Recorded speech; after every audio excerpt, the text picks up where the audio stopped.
So thank you again for meeting with me today. We are reporters with Elon News Network, and we're just going to ask you a few questions about why you're here. Sure. So can you tell me a little bit about why you're here today at Elon? Well, I was asked to come and give this inaugural Admiral Ted Walker speech, and coincidentally, I knew Ted Walker, who was an extraordinary guy, not just generous, but he was also a character, and he would, in my view, do something like this to perpetuate, and I know, if I understand it right, I think his kids went here, and he's been associated with Elon for almost a half a century, so it's a real privilege, one. And then secondly, to be able to come on Veterans Day and speak to an audience that is, one, very supportive of veterans, two, has a lot of veterans in the audience, and to try to focus on the issues of the day that are affecting veterans, from employment to health to education. And obviously Elon is very invested in this message, which I really appreciate. So that's the reason I came today, and it's been, and I've also run into some old friends that I had no idea were here, so that was a pretty neat part of being here. Yeah, and earlier you spoke to that crowd, and you just came from another engagement too. Yeah. Can you tell me about kind of what you focused on today? So the veteran side was to really try to broaden the expression of thank you for your service, which people do, and I think they mean it all over the country, and in fact all over the world. It's just that the gratitude for me goes much deeper than that. And in fact, just walking into this interview, I ran into a mother who works here, who's got a Marine son working in the helicopter world for the Marine Corps, and I'm always thankful that parents would raise young men and women to go do this and express that gratitude to her. But the veteran space, I've found out, since I've been in it the last 14, 15 years, it's a very difficult space. It's difficult to maneuver, it's difficult to understand the rules, and then particularly if you're having challenges. I talked about suicide today, which is epidemic. We're losing military members who were on the ground in Iraq and Afghanistan to these cancers generated by these burn pits.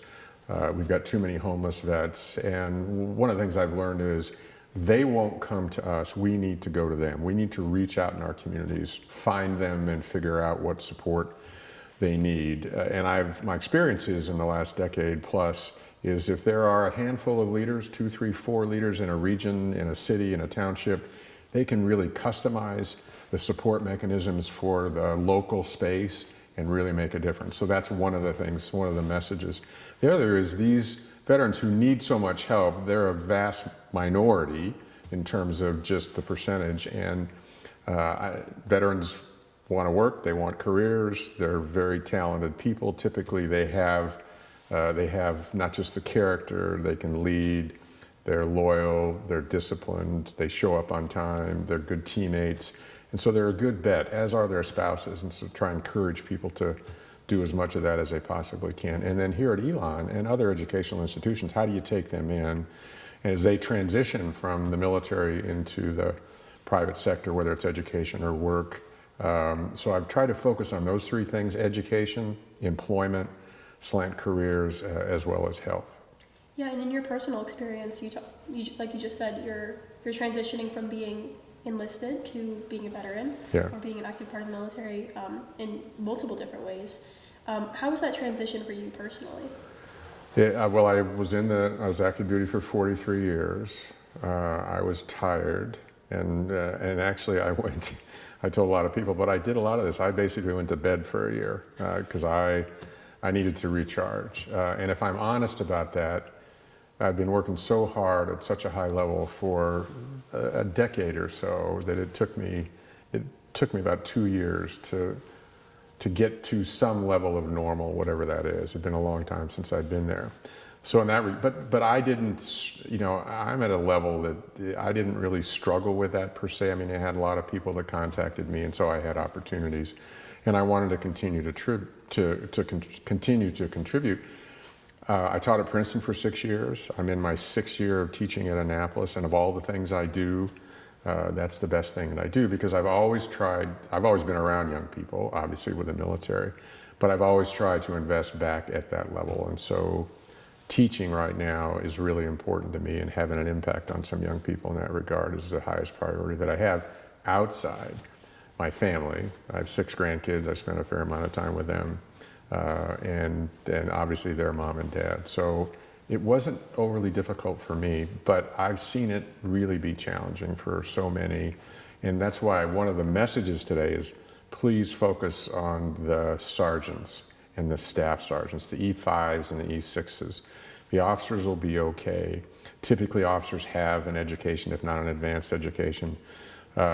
It's those E5s and E6s and their spouses that I really want the system to focus on. Yeah, and earlier in McCrary Theater, you talked about the geopolitical nature of the military as well now, and you mentioned that this is the most dangerous time since the Cuban Missile Crisis. Yeah, for me, that's my assessment. Yeah, in your opinion. Yeah. What are you most concerned about right now? Most concerned about a war with China, and a war with China over Taiwan. And as I indicated, so 17 years ago when I took over as chairman in 2007, from 2007 to 2011, and I worked for both Bush and Obama. Over that 4 years, I spent no time on Taiwan. My successors, the current chairman, General Brown, his predecessor, General Miller, spent an extraordinary amount on Taiwan. It is an economic engine that 4 of the 5 biggest economies in the world are centered in the Pacific region. And I'm someone that's believed for a long time the economies sort of drive outcomes. And so if we have a war out there with China as a great power war, everybody loses. We lose, China loses, and I actually think the world loses. And you've got 24 million Taiwanese citizens. Roughly 20 million are freedom-loving, democracy-loving individuals that want to keep going like they're going. And you've got a leader in China who says we need to reunify. And is intent on reunifying, and his public messaging is we're going to do this. And because we both have these nuclear weapons which could destroy the world, which at one point I hoped we could put aside and eventually eliminate, they are building them very rapidly, and so it's just getting more and more dangerous. So we could get in a war over Taiwan that theoretically could devastate the world, and that's what concerns me more than any other part of the world. It doesn't mean that Russia-Ukraine isn't a challenge and what's going on in Gaza isn't a challenge. They're hugely important challenges, but the most significant one, the most dangerous one, I think, is Taiwan. And you have experience with, being behind the curtain almost of seeing the U.S. In their operations, in the Middle East as well. Right. Specifically that you mentioned the famous picture in the Situation Room. Can you tell me a little bit about using your perspective as being in the military in that decision making in that process? Well, the chairman of the Joint Chiefs, technically and legally speaking, is an advisor to the president and to the Secretary of Defense. He's also the most senior military person in the country, and I chose to operate in that job as the senior guy, and so I'm tasked with giving best military advice to the Secretary of Defense and to the National Security Council as well as the President. And that's what I did routinely on a host of issues. And as has been said for decades, if an issue gets to the President, it's a really tough, complex issue, because if it isn't that, it'll get solved well below the presidency. So that was my principal responsibility, to include a recommendation on the bin Laden operation, which is what you're asking about, to go in, to actually send the SEALs in. So for instance, there were 3 options. There was an option to use B-52s, there was an option to use a smaller smart bomb, and then there were send in the SEALs. My recommendation was send in the SEALs because I felt much more comfortable with that in terms of outcome, for example. So that's the chairman's job. You talked about military and civilian life as well. What are your hopes for the veterans during this next? After this election, what do you hope that the President-elect Donald Trump will do for veterans? Well, I think we need to. The current administration, my own view is the current administration has done well by veterans. They're less homeless. The benefits are easier. They're still hard to get, but they're easier to get. Access is better, even though it's still really difficult.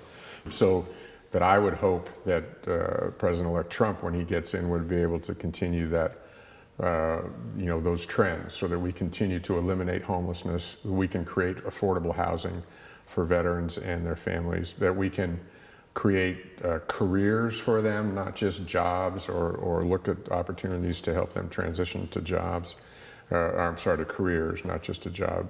And that we can provide the healthcare benefits in particular that are critical to the future. I mean, I said in the speech, veterans a lot of them are pretty young, but after you're around a while, you start to really depend on good healthcare, and we need to be able to provide that for them as well. So I hope that President Trump could provide, a boost in all those areas as we move forward.